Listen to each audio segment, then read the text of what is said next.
Great.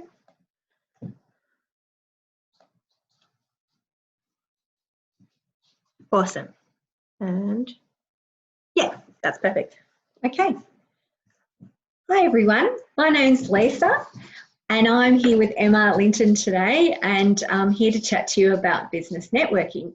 And Emma's my guinea pig for today, so she's going to help me with a couple of things that she's going to share to help us all out with our networking. So Emma, when I say networking, what comes to your mind? Awkward, straight away, awkward. Standing awkwardly trying to infiltrate conversations, or sometimes just leaving an event early, sometimes a bit of dread too if I feel like the people who are in the room are really big and important and might not want to talk to me, or nothing good, in short. Nothing good?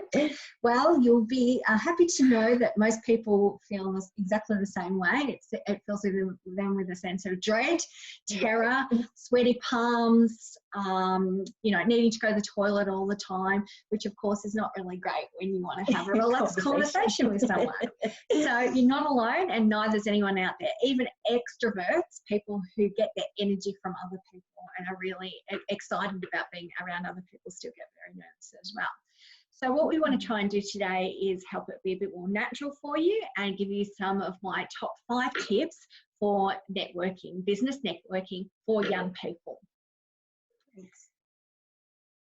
Okay, so networking really is basically just about getting to know people who might be able to help you and your business to launch or to actually get further than it has.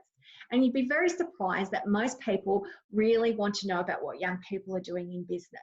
So you've got a real advantage here, because people will be automatically interested in you because you're a young person and you're energetic and enthusiastic about what you're doing. That's surprising, isn't it? Yeah, it is. So it could be simple as talking to somebody you already know. And what a great example of this is that anytime you go out to the shops or to anywhere else, you're dealing with businesses.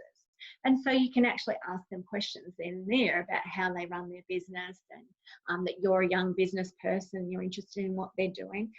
So it can be just a natural part of going to the shops. You can ask business people and get yourself known that way. It can actually involve doing networking on social media, but it could also be big formal events as well, or something in between. The other ones I know about. Yeah. So don't think that networking is all definitely about all formal events, although I have to say give them all a try. Social media, small groups, people you know, but also give 1 or 2 of those big formal networking events a go, because they can be quite fun if you get the hang of them. I've actually seen you do some networking when you're on holiday once, actually. Yeah, it gets into your blood kind of, and it's hard to, you're always in that way of thinking. But it's a really good idea that when you meet somebody, don't lose that opportunity. Ask them for their contact details. Most people don't have a card these days, but if you can somehow get their contact details, take your phone and take a photo of their card, some other way that you can contact them, and ask them if it's okay if you can contact them later, because you might go all blank in your head and say, oh, I don't know what I'm going to ask this person. So always say to them, look, I'd love to contact you after this. And the other thing is, there'll be people if it's somebody sort of fairly well known, there'll be people lining up behind them. Yeah. So you don't want to waste everyone else's time either. Just say, hi, this is who I am. I'd love to contact you. I love what you do. And then they'll be expecting you to contact them after that. So the other thing is, you can also ask them if they can introduce you to other people as well. Yeah. So that's always great, because that person that you've introduced yourself to, they know a whole lot of other people. So it's great if you can ask them to introduce you to a couple of people who might be useful to you. It kind of cuts that awkwardness of trying to go in from one conversation and over to another one. It is, which leads us on to the next thing that we're going to talk about today, which is, it's about quality, not quantity. Okay, so this networking is not about making hundreds and hundreds of Facebook friends.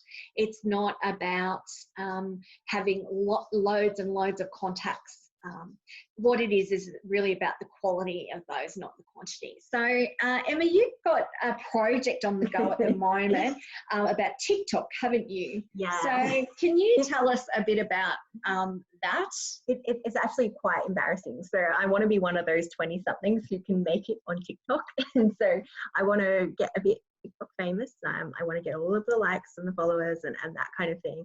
So far, it's not going so well, but it's in the early stages, and one day you'll see me. I'll be a famous TikTok influencer. You just wait. But yeah, it is. I'm currently sitting at about like 30 views a video. So if that's any gauge of where this is kind of up to, that kind of, yeah, paints a bit of a picture, if you will. So TikTok and then Emma's project of trying to get lots and lots of people to like it is not what networking is about. So not to say you can't do the TikTok stuff, but if you're networking for your business, it's about the quality of your relationships and some relationships where those people feel like they're getting something back as well. So it's a relationship. It's not about a contact and the number of contacts. So you should always have in your mind what you're able to give them as well as what they can give you. So you're always curious about them, trying to find out how you might be able to help them as well. And that's what it's about. So if you have 5 good business contacts who are there for you if you really need them, it's better than having 100 famous business people that you've met. Do you understand the difference between them? And 5 really good local business people is better than 100 famous business people, whatever, or, you know, some of those big business people. It's much better to have those ones that you can call on for help. I've definitely seen this at like uni networking events. Sometimes there's students who like, they just kind of skid around the room and they try and collect all of these business cards by the end of the night. But then as soon as you enter into a conversation with them, their eyes are sort of looking around like, who else is here? How can I wrap up this conversation? Now I've got what I need out of you. And it doesn't feel very good or authentic. You feel a bit like they're just using you for that.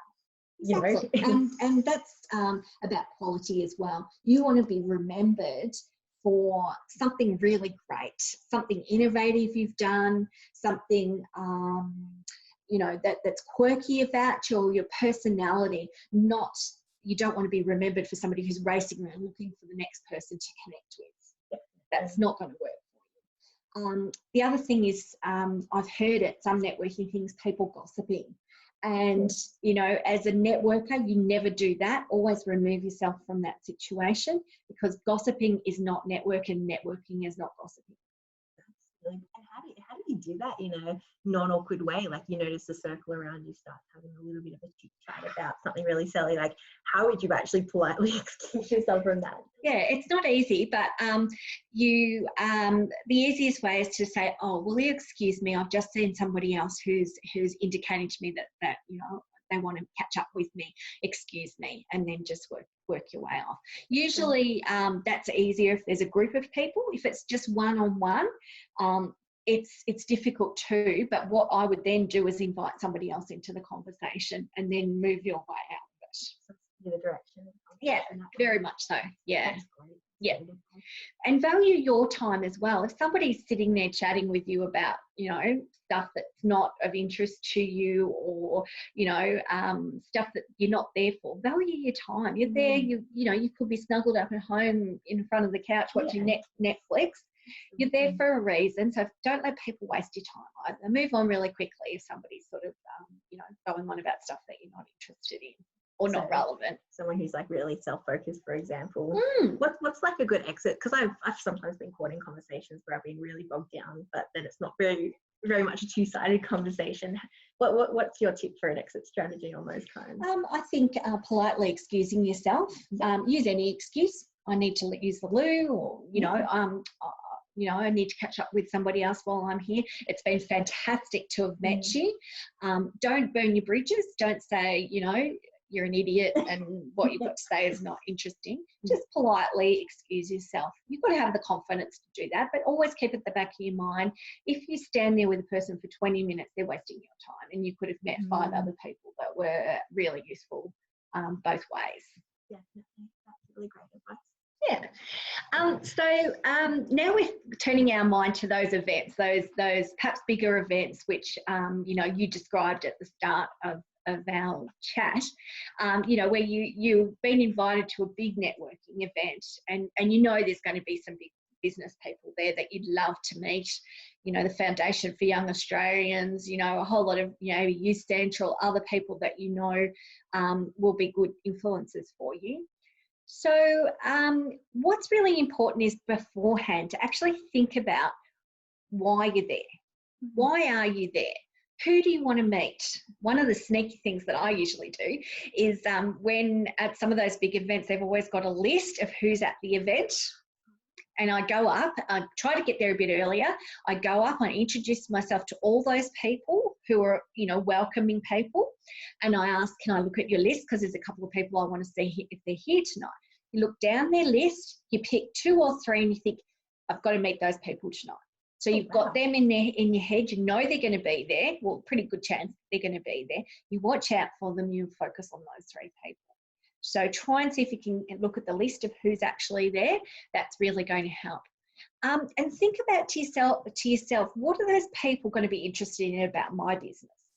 Number one, you're a young person and they are going to be really excited about you being an entrepreneur and a business person at your age. Really capitalise on that. And they will really be quite interested in that. But what else do you want them to know about your business? What does it actually do?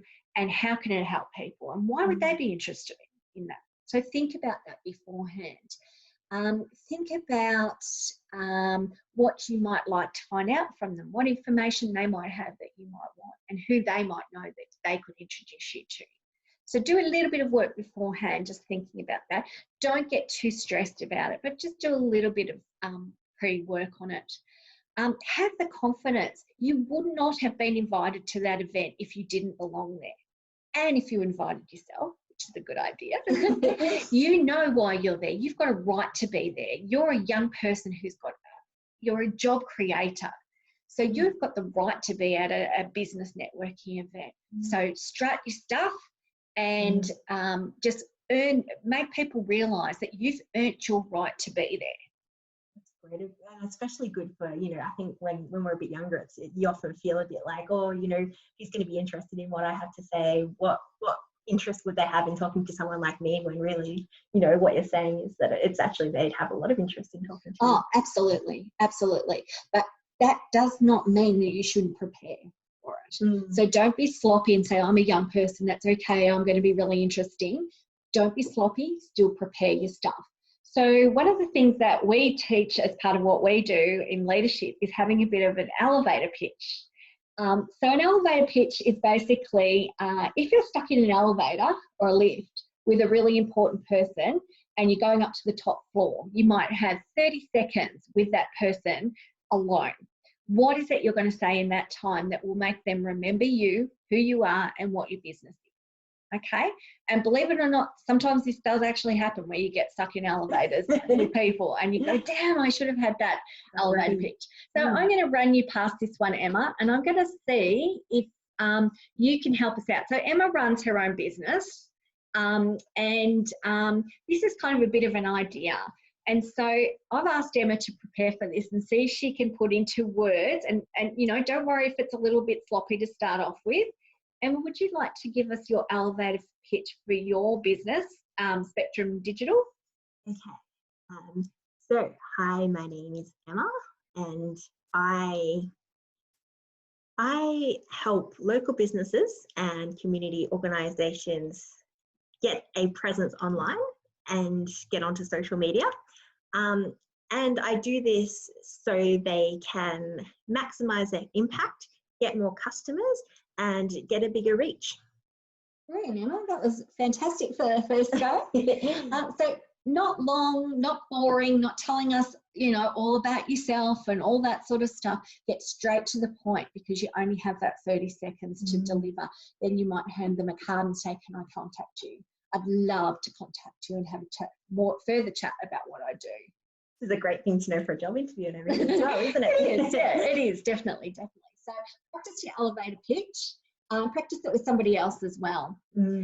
Okay, so and when you talked about at the beginning, you know, you're coming into this room and there's a whole lot of people there, and you don't even know where to start. You kind of hang around the edges, look out the window, go to the toilet 50,000 times, get a drink, you know, all that sort of stuff.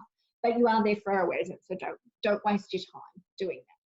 So these are some tips that I have to actually navigate your way around a room. So look for groups that aren't huddled together. So people that are huddled together in tight groups, they're known as a clique, and everyone knows what they are. You're not really going to be able to burst into one of those unless you've got a really, you know, exuberant personality or whatever. So look for the ones that are hanging around the edge, and it's sort of like a bit like a hunting term. You know, the ones hanging around the edge, they're the easiest ones to get, which is not very good for those poor people. So look around for at the edge of the room, and that's where your entry point is, because those people are going, I know I'm here for a reason, but I'm too scared. And they're desperate for somebody to talk to. So start your way on the edges, meet a few people who are hanging around as well, and then move your way gradually in. So like a hunter with its herd, work your way in. So as you're entering the room, nod to people, smile, and look very friendly. And odds on you're going to get an invitation to be part of the conversation. Again, use your young people card, because people are going, oh my goodness, it's a young person here. Let's get them to talk to you. Use it, use it, use it. And be friendly and polite and open and curious, and they will really want to talk to you. Yeah. The other thing is too that what we find is a lot of people are apologetic. Oh, I'm really sorry to bother you. Is it okay if I just say hi? Especially with those more sort of high profile people. Oh, you're so famous. I just think you're amazing. Do you mind if I just have a quick chat to you? You know, that sort of apologeticness is not coming across as confident in what you do. So try not to do that. Try not to be apologetic, because as I said before, you are there for a reason. You were invited for a reason. You're meant to be there. So don't apologise. I think I did that once with, I got to meet one of my favourite authors ever, and I was all like, oh, I'm your biggest fan, and I think he thought it was really pathetic. Yeah, probably don't do that. You know, if you're going to, you know, a band or a concert or whatever, you can be a groupie then, but not at a networking event. Yeah. I wish I hadn't known. So the other thing you mentioned is about when you want to leave a conversation, and on this slide it talks about, would you excuse me, I promised to catch up with a colleague. Something like that is quite polite. But the other thing, as I didn't mention before, don't leave somebody else on their own with them. Because if that person's a real bore, or they're going on about themselves, and you leave another person with them, that person's going to think you're a bit of an egg, because you kind of just left them. Yeah. I wouldn't have even thought of that, but that makes a lot of sense. Yeah, especially if you hold that person in high regard. Yeah. So, and you might take them along with you or something like that, but just don't leave them in the lurch, because that's always happened. It's always happened to people in a social sense too. Oh, yes, yeah. So just a few little do's and don'ts. Be polite, energetic, enthusiastic, and smile. Be tactful and professional. So don't share about what you did on the weekend at a party, and you know, that kind of thing. And that goes to stay on your Facebook pages and your LinkedIn pages. Don't post up photos that show you in that sort of way. If people are starting to have an argument, it's not there as a debate. You're not there to debate other people's ideas. You're there to network. So again, steer yourself away from those sorts of conversations. It's not really going to be, that's not what you're there for. And thank people if they help you, and also try to give back to them. What can I do to help you? Who can I introduce you to? I've got a group of other young people who are starting businesses. Would you like me to introduce them to you? Always think about what you can give to them. That's a great tip as well. So it's active and take, I'm hearing all the way through. Definitely give and take. Definitely give and take. So I want to show you a little example of one of the worst things that can happen to you at a networking event. Usually there's drinks served. There's lovely food. Sometimes you get amazing hors d'oeuvre kind of things at these things. Usually got your handbag with you, or your phone and your cards or whatever else. So you're kind of loaded up already. And this is what happens. Emma, would you like some food? Love I'm the food. waitress here. Help yourself. What would you like? All of it. So some chocolate chip cookies, some sausage rolls, which you tend to get at these things, and some meatballs. Okay, and I haven't even put any dipping sauce or anything in there as well. And would you like a drink as well? Yeah, why not? Absolutely. Okay, there you are. Thank you very Thank you. much. Oh, there your handbag's falling off your thing there. God. Oh, your cards have just dropped on the floor. Oh, sorry. I'm just going to And look what about your serviette as well. Now, tell me about your business. Hang on. And you put that down on the table. At networking events, you're standing up, so you don't have anywhere to put your food. Okay. So I'm still holding this, and I'm going to try and eat one of my chocolate cookies. For what do you want me to do? Okay, so you can see the point here that I'm trying to make is eat your food when you first get there, or right at the end, or as a reward halfway through, say I'm going to go take some time to eat and drink on my own. Okay, so don't eat and try and present your business and network and, you know, try and be smiley and polite and friendly and all that, all while juggling a plate of food and drinks and, you know, you're spitting crumbs out at people. You know, people are going, oh, get a bit on your face. Yeah, and they go, oh, you got a bit of sauce on your nose. Not good. So networking and food and so, as I said, do it at a different time. You choose your time and put as a reward as well. Kind of unfair, really, the way they bring all those cocktails and hors d'oeuvres around like it's not a trap. Well, actually, what I would suggest is observe the people that look like they're pros at it. They won't have food. They'll be really professional. So for your first networking event, I would suggest maybe you just go and observe. Yeah, that's a great And idea. you watch people and you see how they're behaving and you say to yourself, well, which ones are the confident ones here and what are their tips that I can get from them? What are they doing and how can I replicate it? Yeah. Exactly. So the last tip I have, tip 5, is called work it, baby. And with anything that's good, you've got to practice. So you might have an event the first time you go to a networking event and you might just go, I can't do it, and you hang around the edge. That's okay. That's your first event. The next one you go to, you move a little bit and set yourself a goal that maybe you will talk to 1 or 2 other people. And you might be sweating it, but you say to yourself, I'm going to come away and I'm going to meet 2 new young business people. Yeah. So it's about giving yourself some goals. And each time you do it, setting harder goals for yourself. So I use this thing here. And when I go to a networking event, I actually don't take it with me, but yeah, I write down the goals that I want to achieve at my networking event. So the first one might be, I will meet 2 new business people. Number 2 might be, I will give out 3 business cards. This one might be, I will make contact with 1 person who will help me. You don't even have to have 5. Have a couple of goals that afterwards you come back and you go, yes, nailed that. Because you will get better at it and it will become more enjoyable, but you need to set yourself goals. Great. Just do it. Just get in there. Just do it.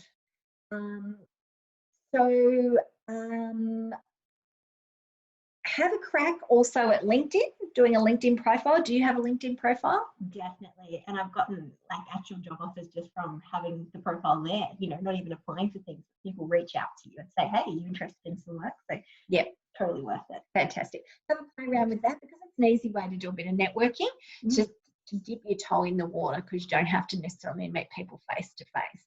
But it is a really good way of starting to get to know people. And the other thing is start with something like your local business networks. And in Mitchell, we have a number that are able to, that, you know, you can go along to. Sometimes they have breakfasts that you can go to and other networking events. So there's the Business Network, the Wallen Chamber of Commerce, and the Wallen Business Women's Network. So those ones are really good because they're small numbers of people. They're local people who will be really invested in local business. So the same with you, Emma. If you're in Whittlesea, City of Whittlesea have so many business networking opportunities. Those ones are a little bit bigger than Mitchell, but, you know, it depends where you're targeting your business. But yeah, by all means, go onto the council website and find out when your networking events are, and also go on to what's that other site that you can go on to find out other events. Eventbrite has great networking events to get to practicing. So practice, practice, practice. I actually saw something recently. It was an Eventbrite event. It just came to mind, and it was all online now because just like everything is at the moment. And it was just like a quick little conversation before work, and they put you into these little breakout rooms. I don't know how they do it, and then you go off and have. It's kind of like speed dating, but it was like a speed networking situation. Yeah. That's really, really great. Never underestimate how valuable networking is to expand your business, and get others to help you. You don't want to make the same mistakes as everyone else, and people are willing to share that, especially with young people. And so, yeah, in the time while you're isolated, use the most opportunity to do your elevator speech, to get onto LinkedIn, and to start thinking about how you might approach a networking event and setting something. So awesome. That's it for today.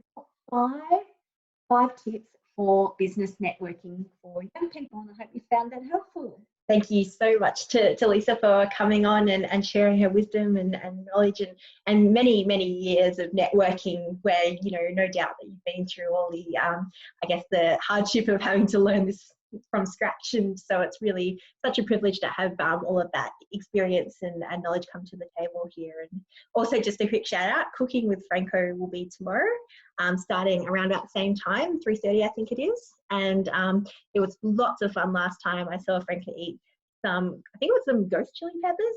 Correct me if I'm wrong, guys. But yeah, definitely tune in. We'll do a watch party from our Facebook page as well. And we will see you again next week for another episode of Young Hustlers.